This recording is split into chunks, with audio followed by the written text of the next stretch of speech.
यदि आपको कोई दो संख्याएं देता है जैसे कि 4, 5, 6, 7 और दूसरी संख्या आपको यहाँ पे 6 दे देता है और आपसे कहता है कि आप इन दोनों संख्याओं को जोड़ के हमें बताइए कि क्या आंसर आएगा, तो यहाँ पे आपके पास चार कंडीशन बनेंगी। हो सकता है आप यहाँ पे 6 को लिखें, हो सकता है आप यहाँ पे 6 को लिखें, हो सकता है आप यहाँ पे लिखें और यहाँ पे लिखें, और हर एक कंडीशन में आप देखेंगे यहाँ पे अलग अलग आंसर यहाँ पे आता है। तो आप सोच रहे होंगे ऐसा क्यों हो पा रहा है, क्योंकि यदि हम यहाँ पे देखें तो हमारे पास अगर दो मार्कर हैं और इन दोनों मार्कर को एक साथ मिला दिया जाए तो हमेशा यहाँ पे दो ही मार्कर प्राप्त होने चाहिए, ना कि तीन, ना कि चार। लेकिन यहाँ पे ऐसा क्या हो रहा है जिस कारण से ये आंसर गलत आ रहा है, तो इसको हम समझने के लिए थोड़ा सा यहाँ पे प्लेस वैल्यू पे सबसे पहले बात करते हैं।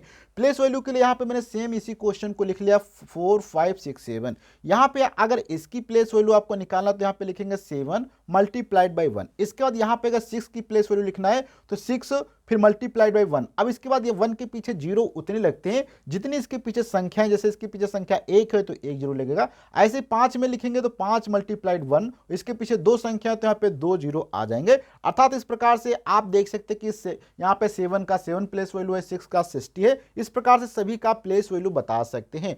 अब यहाँ पे आप देखेंगे कि जो हम यहाँ पे दोनों संख्याओं को आपस में जोड़ना चाहते थे उसमें से इस संख्या के अंदर यहाँ पे आपको 4 अंक देखने को मिलेंगे और इसमें आपको यहाँ पे 1 अंक देखने को मिलेगा।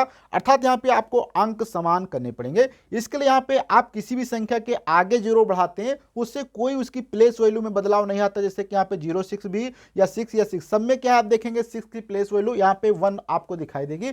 इसी में यहाँ पे पीछे अगर जीरो बढ़ाते हैं तो यहाँ पे प्लेस वैल्यू हर एक जगह चेंज हो जाएगी। इसलिए आपको जीरो हमेशा आगे बढ़ाना है अगर किसी संख्या के अंकों को समान करना है। अब यहां तक समझ लिया, तो यहाँ पे ये 4 अंक की, तो इसको 4 अंक बनाने के लिए आगे हम यहाँ पे क्या करते हैं 3 जीरो लगा देते हैं।